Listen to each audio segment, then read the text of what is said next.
ক্ষমতাচ্যুত আওয়ামী লীগ কি মাঠে নামছে বা দলটির তৎপরতা বাড়ছে এমন প্রশ্ন উঠেছে। কারণ হঠাৎ করে দেশের ও দেশের বাইরে আওয়ামী লীগ সম্পর্কিত দুটি গুরুত্বপূর্ণ খবর গণমাধ্যমগুলোতে বেশ গুরুত্ব দিয়ে ছাপা হয়েছে। অন্তর্বর্তী সরকার নির্বাহী আদেশে দলটির কার্যক্রম নিষিদ্ধ থাকলেও তৎপরতা সরকার থামাতে পারছে না, এমন প্রশ্ন উঠছে। এর মধ্যে একটি খবর হলো, প্রায় এক বছর পর শেখ হাসিনা দলটির ৬ গুরুত্বপূর্ণ নেতার সাথে দিল্লিতে মুখোমুখি বৈঠক করেছেন। সেখানে তিনি কিছু নির্দেশনা দিয়েছেন। আবার এই খবর চাওয়ার হওয়ার সাথে সাথে হঠাৎ করে বাংলাদেশের গণমাধ্যমে খবর বের হলো, দলটির নেতারা রাজধানীতে গোপন মিটিং করেছেন। ২২ জনকে সেই মিটিং থেকে পুলিশ গ্রেপ্তারও করেছে। আবার সেনাবাহিনী বলেছে, এই মিটিং এর সংশ্লিষ্ট থাকার অভিযোগে তারা বাহিনীর একজন মেজরের বিরুদ্ধে তদন্ত করছে। সেনাবাহিনী যদিও তাদের বিজ্ঞপ্তিতে কোনো রাজনৈতিক দলের নাম বলেনি, তবে ভাটারা থানায় দায়ের হওয়া মামলার এফআইআর এ পুলিশ লিখেছে ওই মিটিংটি হয়েছিল গত ৮ জুলাই। ২০ দিন পর কেন এই তথ্য সামনে আনা হলো? আবার আনা হলো তখনই যখন শেখ হাসিনার সাথে দলটির শীর্ষ নেতাদের দিল্লি মিটিং এর খবর চাওয়া হলো। আবার এই মিটিং সম্পর্কে পুলিশ সংবাদ সম্মেলনে যেসব তথ্য দিয়েছে তা নিয়ে দেখা দিয়েছে বেশ কিছু প্রশ্ন। তাহলে কি আওয়ামী লীগের তৎপরতা যে বাড়ছে, বিশেষ করে দিল্লিতে বসে শেখ হাসিনা দলটির শীর্ষ নেতাদের বৈঠকের খবর নিয়ে কি সরকার চিন্তিত? বিস্তারিত জানতে চলুন যাওয়া যাক বিশ্লেষণে।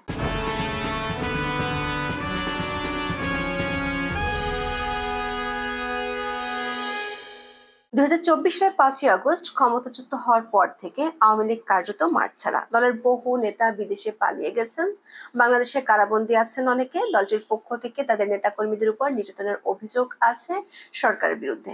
এরই মধ্যে বাংলাদেশের অন্তর্বর্তী সরকার ২ মাস আগে আওয়ামী লীগের কার্যকলাপ নিষিদ্ধ করেছে। নির্বাচন কমিশন দলটির নিবন্ধন স্থগিত করেছে।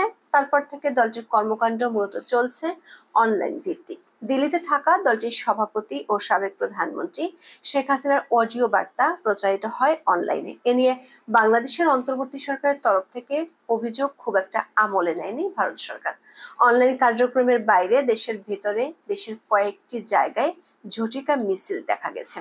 প্রায় বছরখানেক ধরে দলটির কোনো গুরুত্বপূর্ণ সাংগঠনিক তৎপরতার খবর বাংলাদেশ ও ভারতের কোনো গণমাধ্যমে উঠে আসেনি। প্রায় এক বছর পর ভারতীয় গণমাধ্যমের খবর হলো, শেখ হাসিনা তার দলের ৬ জন শীর্ষ নেতার সঙ্গে ৩১ জুলাই প্রায় ২.৫ ঘন্টা বৈঠক করেছেন। ওই বৈঠকের খবর কয়েকদিন আগে থেকে চাওয়া হয়।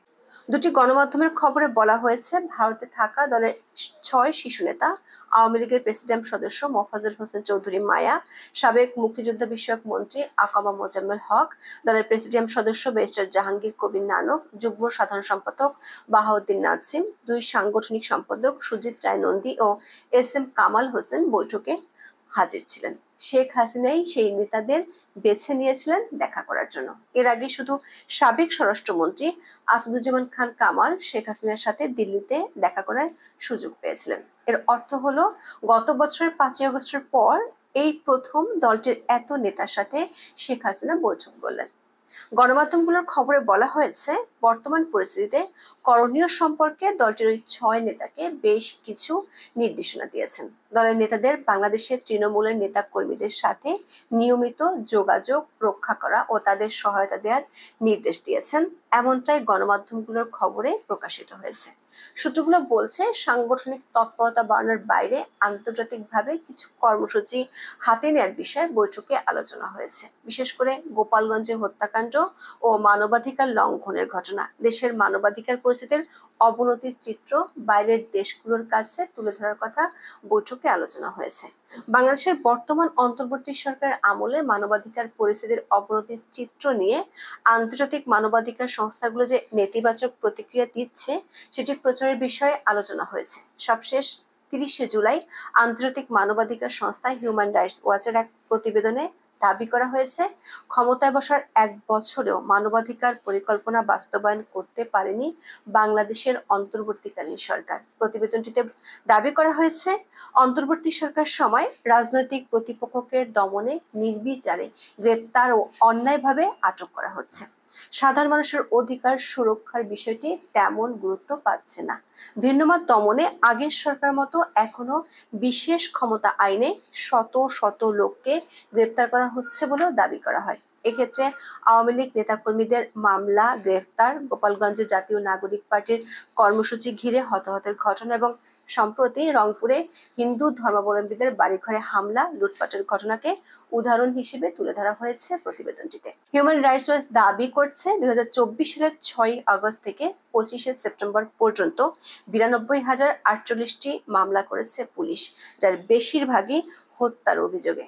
1,170টি মামলায় প্রায় 400 জন সাবেক মন্ত্রী, সংসদ সদস্য এবং আওয়ামী লীগ নেতাদের নাম রয়েছে। সূত্রগুলো বলছে, শেখ হাসিনার সাথে বৈঠকে নেতারা জাতিসংঘের বিরুদ্ধে আন্তর্জাতিক ক্ষেত্রে প্রচারের নামার বিষয়টি তুলেছেন। তারা মনে করেন আওয়ামী লীগকে ক্ষমতাচ্যুত করার জন্য জাতিসংঘ মানবাধিকার কমিশনার প্রধান ভলকার তুর্ক সেনাবাহিনীর বিরুদ্ধে বিধি বহির্ভূতভাবে চাপ প্রয়োগ করার ক্ষেত্রে ভূমিকা রেখেছিল। বিশেষ করে গত মার্চ মাসে বিবিসির হার্ড টক অনুষ্ঠানে ভলকার তুর্ক নিজেই জানিয়েছিলেন, আন্দোলন দমন করতে সেনাবাহিনী ব্যবহার করা হলে তাদের শান্তি রক্ষা মিশনে আর থাকতে দেওয়া হবে না। জাতিসংঘের মানবাধিকার কমিশনের তরফে তিনি এই কথাগুলো বাংলাদেশ সেনাবাহিনীকে জানিয়ে দিয়েছিলেন। জাতিসংঘের এমন ভূমিকার বিরুদ্ধে সংশ্লিষ্ট কর্তৃপক্ষের কাছে অভিযোগ দায়েরেরও প্রস্তাব করেন নেতারা। এদিকে শেখ হাসিনার সাথে দলের শীর্ষ নেতাদের খবর চাওয়ার হওয়ার মধ্যেই বাংলাদেশে আওয়ামী লীগ সংশ্লিষ্ট আরো একটি খবর গণমাধ্যমে উঠে আসে। খবরটি হলো, রাজধানীর বসুন্ধরা আবাসিক এলাকা সংলগ্ন একটি কনভেনশন সেন্টারে গোপন বৈঠক ঘিরে কার্যক্রম নিষিদ্ধ থাকা আওয়ামী লীগ, নিষিদ্ধ ছাত্রলীগ সহ অন্যান্য সহযোগী সংগঠনের 22 জন নেতাকর্মীকে গ্রেপ্তার করেছে পুলিশ। এছাড়া ওই বৈঠক সংশ্লিষ্টতার অভিযোগ ওঠা মেজর পদমর্যাদার একজন কর্মকর্তাকে হেফাজতে নিয়ে জিজ্ঞাসাবাদ করেছে সেনাবাহিনী। 31 জুলাই সেনা সদরের প্রেস ব্রিফিং এ সাংবাদিকদের প্রশ্নের জবাবে সেনা কর্মকর্তার উত্তর থেকে মূলত তথ্যটি বেরিয়ে আসে। সেনাবাহিনী 1 আগস্ট দেয়া প্রেস বিজ্ঞপ্তিতে বলেছে, ওই মেজরের রাজনৈতিক কর্মকাণ্ডের সংশ্লিষ্টতার প্রাথমিক প্রমাণ পাওয়া গেছে। অন্যদিকে 1 আগস্ট পুলিশের সংবাদ সম্মেলনে বলা হয়েছে, ভাটারা থানায় পুলিশ 13 জুলাই এ নিয়ে মামলা দায়ের করেছে। দায়ের করা মামলায় বলা হয়, গত 8 জুলাই বসুন্ধরা সংলগ্ন কেবি কনভেনশন সেন্টারে নিষিদ্ধ ছাত্রলীগ গোপন বৈঠকের আয়োজন করে। দিনভর বৈঠকে ছাত্রলীগ, আওয়ামী লীগ ও অবসরপ্রাপ্ত সরকারি কর্মচারীরা মিলে অংশ নেন 300 থেকে 400 জন। সেখানে তারা সরকার বিরোধী স্লোগান দেন।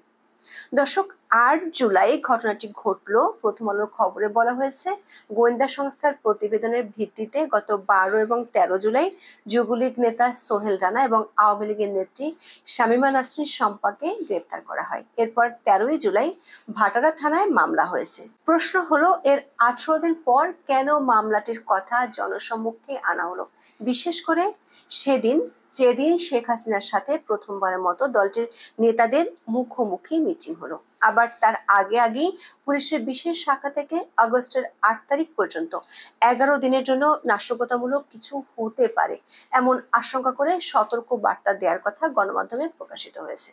যদিও আইজিপি এ ধরনের সতর্ক বার্তার কথা কিছু জানেন না বলে জানিয়েছিলেন। একই দিনে প্রেস সচিব আগামী 5-6 দিন গুরুত্বপূর্ণ বলে বিশেষ বার্তা দেওয়ার চেষ্টাও করেছেন। দিল্লিতে বৈঠকের দিনে প্রায় 3 সপ্তাহ পুরানো গ্রেপ্তারের খবর ফলাও করার পেছনে আরো কিছু প্রশ্ন উঠে আসে। বলা হচ্ছে, কনভেনশন সেন্টারে গেরিলা ট্রেনিং নিচ্ছিল। কনভেনশন সেন্টারে গেরিলা ট্রেনিং কিভাবে হয়? যদি হয়, তাহলে গেরিলা ট্রেনিং এর জন্য অস্ত্র ও অন্যান্য সরঞ্জাম দরকার।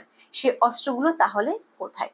পুলিশের এফআইআর এ অবসরপ্রাপ্ত কর্মকর্তার কথা বলা হয়েছে, অথচ নাম প্রকাশ্যে আসলো একজন সেনা কর্মকর্তার।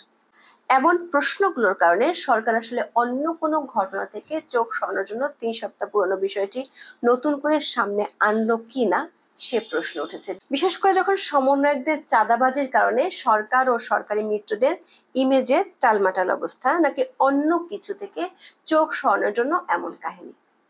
এখন এ পর্যন্ত। সবাই ভালো থাকুন, সুস্থ থাকুন, নিরাপদে থাকুন। দেখা হবে আগামী পর্বে।